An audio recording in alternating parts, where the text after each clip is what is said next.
7월 15일 월요일 온라인으로 매일의 묵상에 함께 하시는 모든 분들에게 주님의 은혜와 말씀의 능력이 함께 하시기를 소망합니다. 오늘은 하와에 대해서 함께 알아보고 묵상을 나눌 텐데요. 특별히 창세기 2장과 3장의 말씀을 중심으로 함께 살펴보도록 하겠습니다. 창세기 3장 20절 함께 읽어볼까요? 아담이 그의 아내의 이름을 하와라 불렀으니 그는 모든 산자의 어머니가 됨이더라. 여성에 대한 이 비하와 차별 그리고 혐오의 정서는 사실 역사가 깊습니다. 몇 가지 이야기를 먼저 좀 해보려고 하는데요. 성경책에서 특별히 창세기 2장과 3장의 이야기는 하와에 대해서 어떻게 그리고 있나요? 창세기 2장 20절과 21절에서 하와는 아담을 돕는 배필로 그렇게 기록을 하고 있습니다. 그래서 하나님께서는 아담의 갈빗대 하나를 취하셔서 그것으로 하와를 만드셨다라고 되어 있지요. 이 내용을 보면 사실 하와는 아담과 동등된 위치에 있는 그런 주체라기보다는 그보다는 조금 더 낮은 하위의 보조자, 조력자 같은 그러한 느낌입니다. 게다가 창세기 3장으로 넘어오면 하와는 뱀의 꾀임에 넘어가서요, 선악과를 먹게 되고 또 그 선악과를 아담에게 전달하면서 아담까지 그 선악과를 먹는 죄를 범하게 만들잖아요. 이러한 이야기에서 사람들이 취한 이 아담과 하와의 이야기, 특별히 하와와 여성에 대한 서사가 무엇이었을까요? 이 기독교와 비슷하게 고대 그리스는 이 판도라라는 여인의 이야기가 있습니다. 프로메테우스에게 속은 제우스가 이제 복수하기 위해서 세상에서 가장 사랑스러운 여성 판도라라고 이름하는 여성을 만들어서 그녀와 비밀스러운 상자 하나를 프로메테우스의 동생 에피메테우스에게 줍니다. 사실 프로메테우스는 자신의 동생에게 제우스에게서 아무것도 받지 말라고 그렇게 미리 경고를 했었는데요. 판도라를 본 에피메테우스는 그 여인과 또 상자를 같이 받을 수밖에 없었지요. 형의 충고를 무시한 것입니다.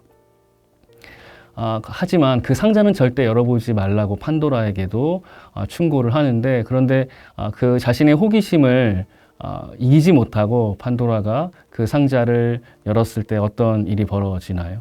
그 안에 있던 온갖 나쁜 것들, 부정적인 것들, 질병과 슬픔과 가난과 증오와 또 전쟁과 시기, 이런 모든 것들이 다 그 안에서 튀어나오고 마지막 바닥에 남아있던 것 단 한 가지, 바로 희망이었다는 그러한 이야기가 전해집니다.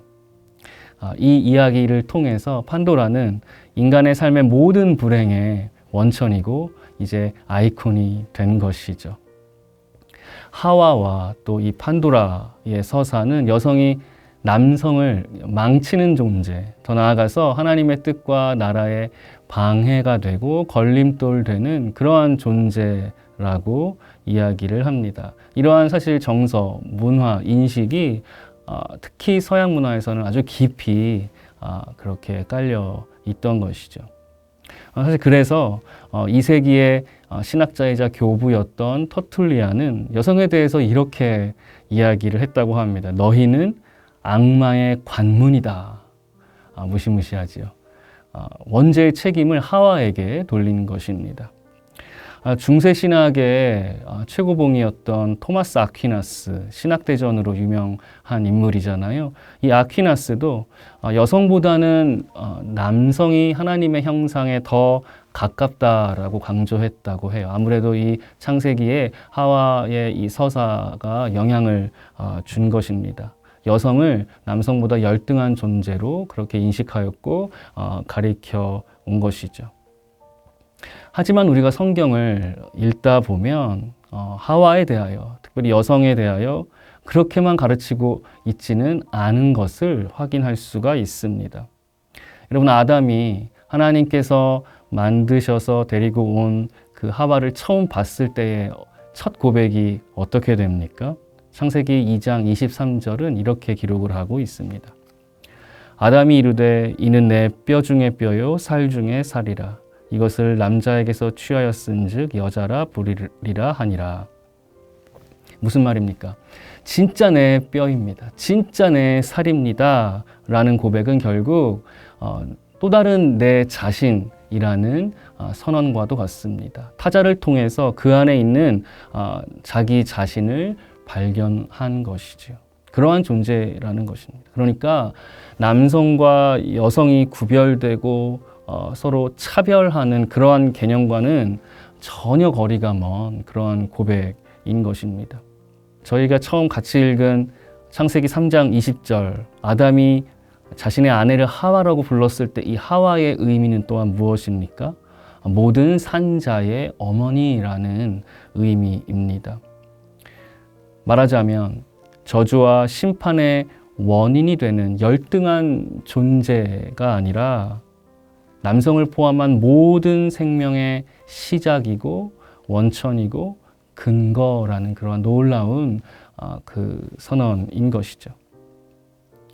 그러니까 성경은 여성을 남성과 동등한 믿음의 자녀로 그리고 있고요. 그리고 하나님 나라의 중요한 역할을 담당하는 주체로 묘사하고 있습니다. 여러분 생각해 보면 사라가 있었기 때문에 아브라함이 믿음의 조상이 될 수 있었고 그리고 이삭이 낳을 수가 있었던 것이죠. 요게벳이라는 놀라운 믿음의 어머니가 있었기 때문에 모세가 민족의 지도자로 출애굽을 이끄는 놀라운 그러한 인물로 성장할 수 있었던 것 아니겠습니까? 또한 마리아를 생각해 봅니다. 그가 수태고지를 받았을 때 말씀이 내게 이루어지리이다 라는 믿음의 고백을 하면서 그 말씀을 받아들였기에 그러한 믿음이 있었기에 예수님께서 나실 수가 있었고 그리고 당신의 놀라운 복음 사역이 시작될 수가 있었던 것이죠.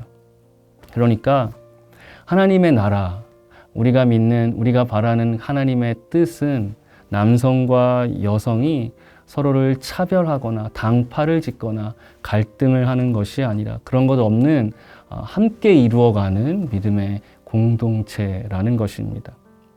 여러분 오늘 내가 속한 공동체, 여러분의 공동체는 어떠한지 한번 생각해 보면 좋겠습니다. 바라기는 상대에게서 나를 발견하고 함께 연합하고 하나 되어서 우리를 향한 하나님 아버지의 뜻과 하나님의 나라를 이루어가는 저와 여러분 되시기를 주님의 이름으로 축원합니다. 사랑의 하나님, 하와를 향하여 이는 내 뼈 중에 뼈요 살 중에 살이라는 감탄이 우리의 고백이 되게 하여 주옵소서. 그리하여 나와 다른 이들과도 아름다운 연합을 이루어서 하나님의 나라를 만들고 확장하게 하옵소서. 그것이 우리를 향하신 주님의 뜻인 줄로 믿습니다. 우리 안에 차별과 혐오가 그리스도의 사랑과 섬김으로 변화되게 하옵소서. 예수 그리스도의 이름으로 기도합니다. 아멘.